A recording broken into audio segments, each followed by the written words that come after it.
The sky above Nerith 9 had long since stopped pretending to be a sky. Where once there had been color, blues borrowed from distant Earth, oranges caught from twin suns, now there was only smoke, soot, and the lazy descent of ash that didn't even bother to fall straight anymore. It drifted sideways as if lost, like everything else on the war-broken colony. The wind moaned softly through fractured towers, carrying the scent of burnt polymer and old ghosts. Varela crouched beneath the twisted girder of a collapsed mag rail overpass, her ears, long and soft-veined like folded leaves, tuned to every sound. She cradled her baby close to her chest, swaddled in layers of thermal silk and scavenged cloth. Oren was quiet for now, his small chest rising and falling against her. His skin shimmered faintly, a trait inherited from her people, something once considered beautiful. Now it was a beacon for death. Anything that glowed on this world was a target. "Sleep, little one," she whispered in her native tongue, which sounded like a lullaby even when she cursed. "Dream of things that aren't broken." There were no other Inari left, not that she'd seen. Maybe in the northern districts, maybe underground. But here in the shattered urban arc, she was alone. The humans had come hard, hit fast, and then just stayed. It wasn't conquest. It was something colder. Varela had lived long enough to know the difference between a war of resources and a war of fear. Oren stirred, a soft, needy sound muffled against her chest. "Don't," she whispered, panic creeping into her voice. "Not now." But he did. A tiny whimper grew into a full-throated wail, high-pitched and impossible to muffle. It echoed off broken concrete and into the blood-colored dusk. Varela froze. Her fingers brushed the handle of her blade, a sleek piece of curved alloy that pulsed with a faint bioluminescence. She didn't want to use it, not again. She had run out of reasons to survive, except this one. Footsteps, heavy, metal striking against stone. Her heart lodged itself somewhere around her throat. She ducked low, drew her child tighter, and eased herself back behind a crumbled section of wall. The footsteps grew closer, deliberate. Not random patrol pacing, someone following a sound. Then a voice, gruff, dry, and unmistakably human. "All right, little banshee, what are you? A cat? A ghost? Some leftover war-spawned freak with a sore throat?" She heard the safety click off a plasma rifle. Her grip on the blade tightened. She braced for the sting of it, either giving pain or receiving it. A tall figure rounded the debris, armored in the dull bronze of coalition infantry, smeared with soot and dried coolant. His helmet hung loosely from one hand, revealing a shock of black hair and the sort of face that looked like it had taken too many fists and not enough sleep. He squinted into the dimness, and then he saw her. Everything froze. She didn't move. Neither did he. Her eyes locked with his, golden and unblinking. His were green, sharp, twitching with instinct. The baby let out another soft wail. The soldier blinked, and instead of shouting or aiming or calling for backup, he reached into his belt pouch. "Well," he muttered, pulling out a silver-wrapped ration bar, "guess we all scream when we're hungry." He tossed it toward her feet. It landed with a plasticky thunk. Varela stared at him. This had to be a trap. There were rules.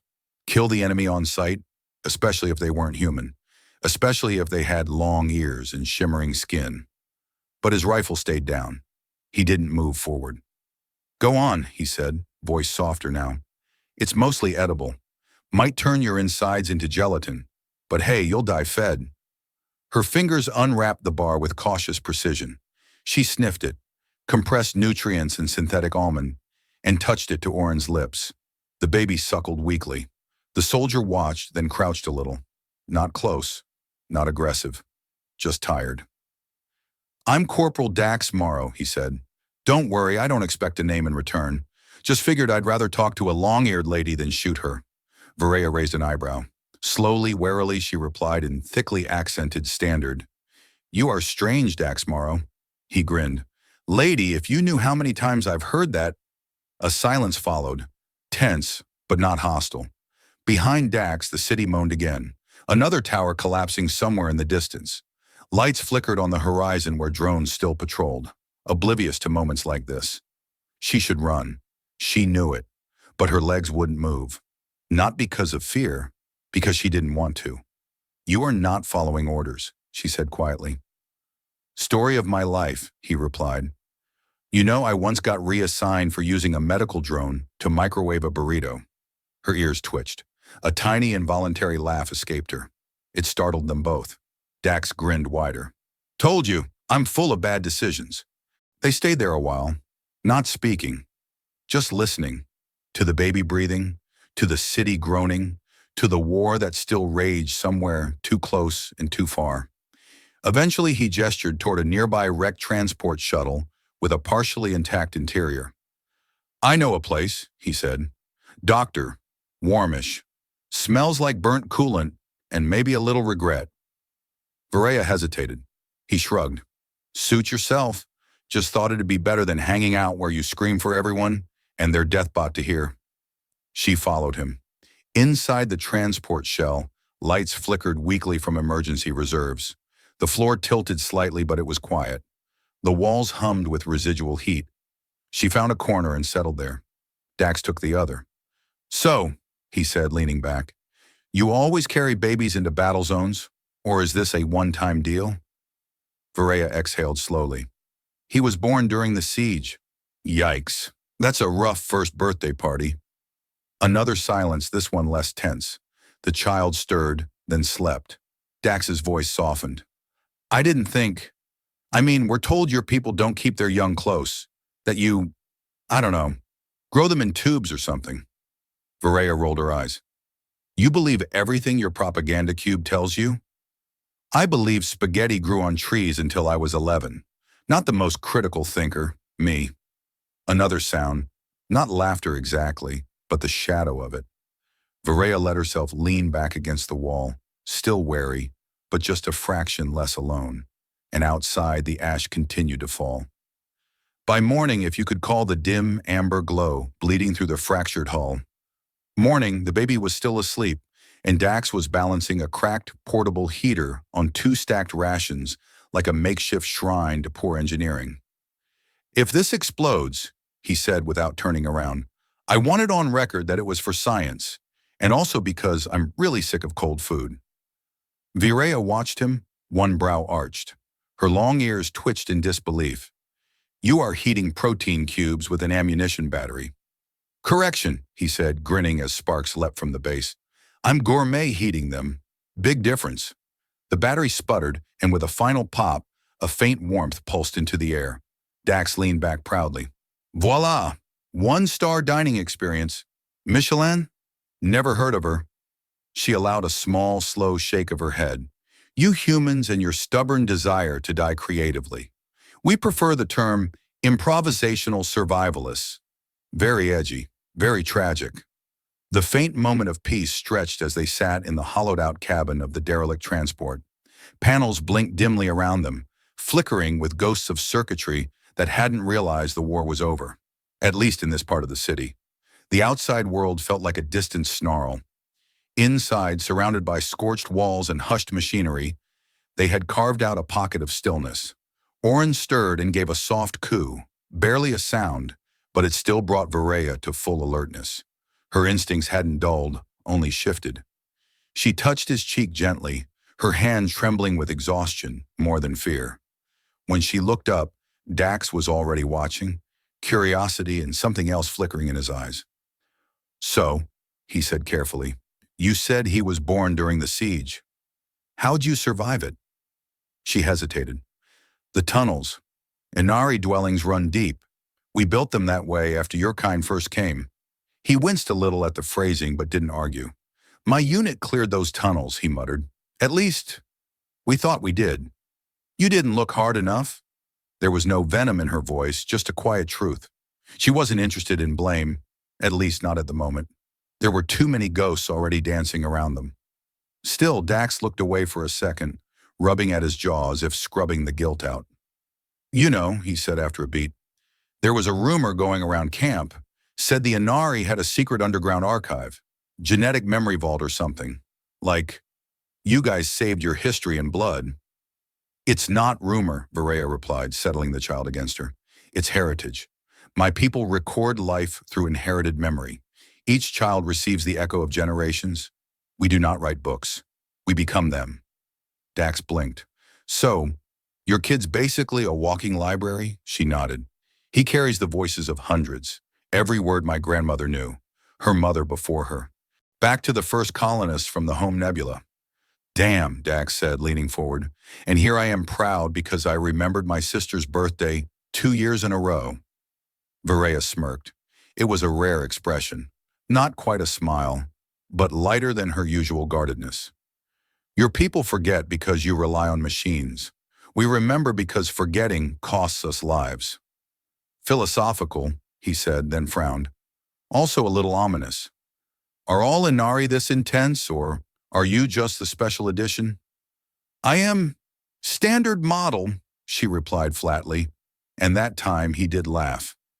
The warmth inside the cabin held a little longer as they shared more of themselves in fragments. Dax told her about his first deployment, accidentally detonating a support mech's fire suppression system during training, which turned the entire barracks into a slip and slide of foam and humiliation. Virea, after much prodding, described her first memory, a shared vision of the oceans of Eneral 5, from a great-grandmother who had never touched land in her lifetime. They were stories from different planets, different species, different centuries, and yet somehow they fit. But the calm didn't last. The warning came as a low-pitched tremor. Virea's ears stiffened instantly. Dax tilted his head. The heater's flickering light trembled. Something's moving, she whispered. Yeah, he said, reaching slowly for his rifle. And it ain't Santa Claus. They were outside in seconds, ducking low through the wreckage. The sound grew louder, a whirring, thrumming rhythm that rose like an angry hornet's nest, a coalition drone swarm. Recon pattern Delta, Dax muttered. Those things scan thermal signatures through 3 meters of durasteel. And they are armed. Lightly, he replied. Just enough to erase your sense of self-worth. He handed her a compact device from his belt. Cloak mesh. Won't hide us long, but if we time the pulse. She activated it just as the first drone crested over the edge of a collapsed skyscraper.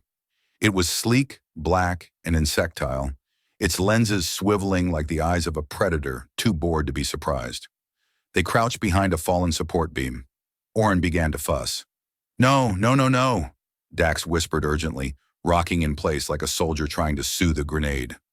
You're a very quiet baby, remember? Whisper your ancestral knowledge. Don't yell it.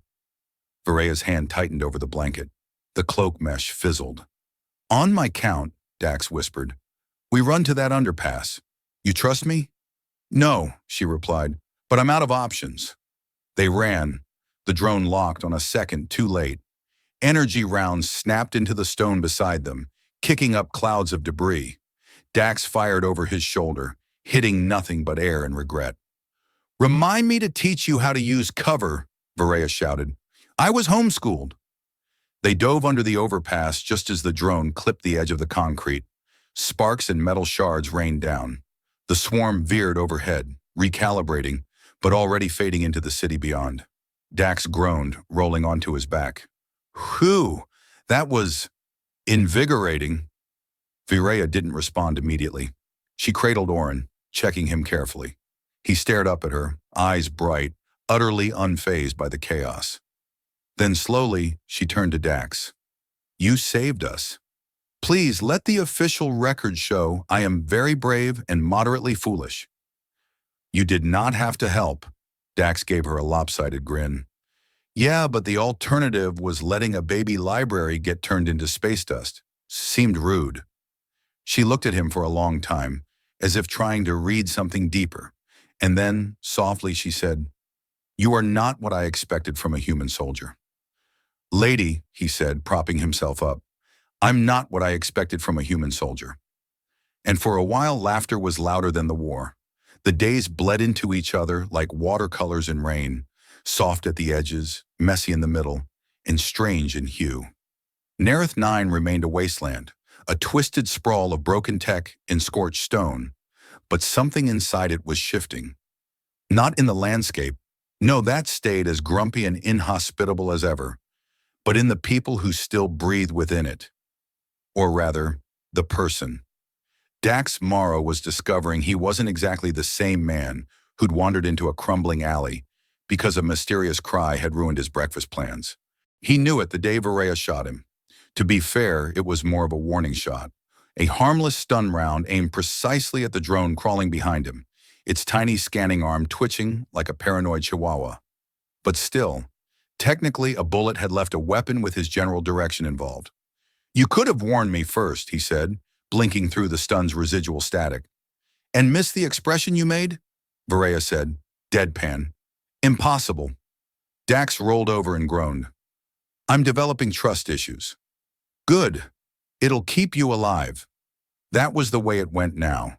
Half banter, half survival, all wrapped in a weird, delicate truce that had become something more substantial than either of them had intended. The makeshift shelter under the old solar array had become home, in the loosest possible sense of the word. They had reinforced it with scavenged metal plating and powered up a half-functioning field generator Dax had found in a pile of what he insisted was military-grade refuse. "It's fine," he said, dragging wires and muttering to himself. "Everything's fine if you believe in it hard enough, just like my childhood therapist told me." "I feel unsafe," Varela muttered, watching him arc sparks across his own boots. "Good.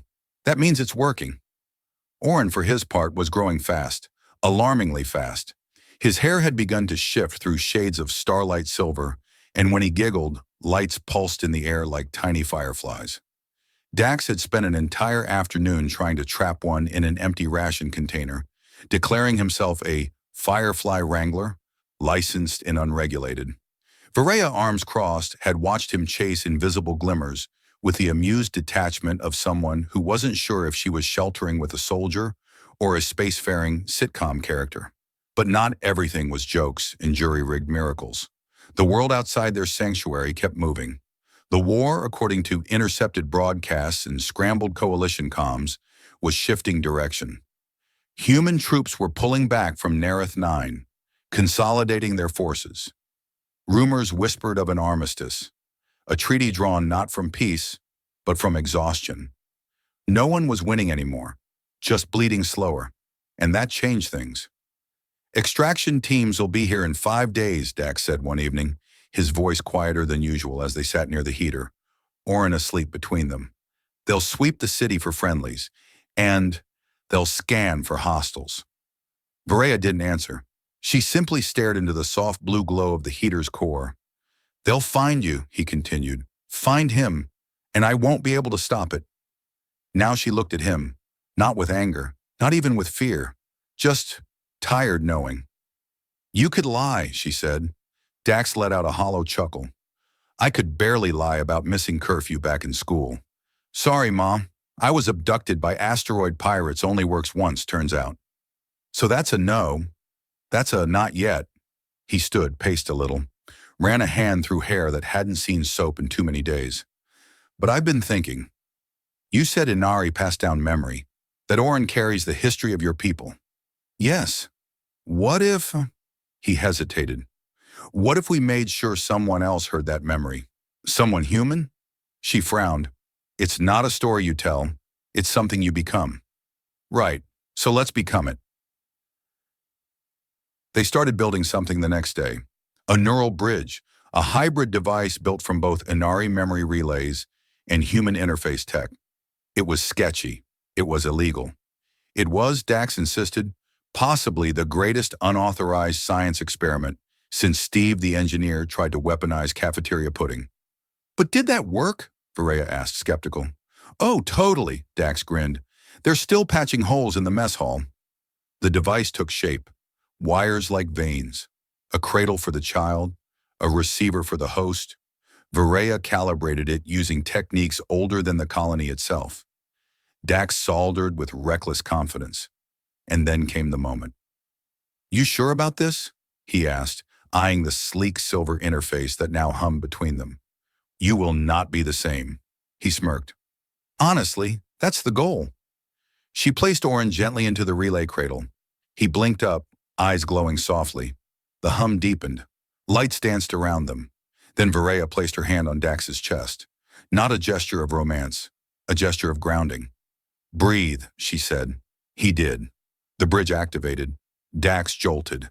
And in the span of a heartbeat, he saw it all. Oceans that stretched into starlight. Skies of molten glass. Songs sung not with words but color. He felt the hands of ancestors brush against his thoughts. Fear, joy, love, rage, all of it. Generations. Thousands of lives. Not his. But now, part of him. The device deactivated. He staggered. Okay, he gasped, clutching his head. That was like binge-watching every season of existence with the emotional dial stuck on maximum. You survived, Varela said. He looked at her. Eyes different now. Wiser. Fuller. You were right, he murmured. Forgetfulness does cost lives. When the extraction team arrived, Dax met them alone. Told them he'd found nothing. No survivors. Just wreckage and static. The scanner showed only one life form on record, Dax himself. Faulty bioscanner, he said with a shrug. Inari Tech must have fried it. Too bad. I guess I'm all that's left. They believed him. Mostly because no one expected a half-grinning corporal with a ration bar addiction to hide one of the last Inari and her miracle child. Varela and Oren left Nerith 9 in an old Inari scout vessel the day after. Dax watched the skies until the stars swallowed them. Months later, a report surfaced in the Coalition archives. Unofficial. No author listed. A detailed, hauntingly poetic account of Inari history, complete with cultural philosophies, migration paths, genetic lineages. A document too precise to be human-made, too emotional to be artificial. It circulated through the ranks, scientists and scholars arguing over its authenticity. They called it the Memory Testament, but Dax never claimed it. He just smiled whenever he heard someone mention it, usually over lunch, usually while chewing on something tasteless. Sounds like good reading, he'd say. I should borrow a copy. And in quiet moments, he could still feel it. That weight of memory, the pulse of a world not his. A legacy carried not in blood, but in choice. Because everything had changed when a baby cried. And Dax Morrow had listened.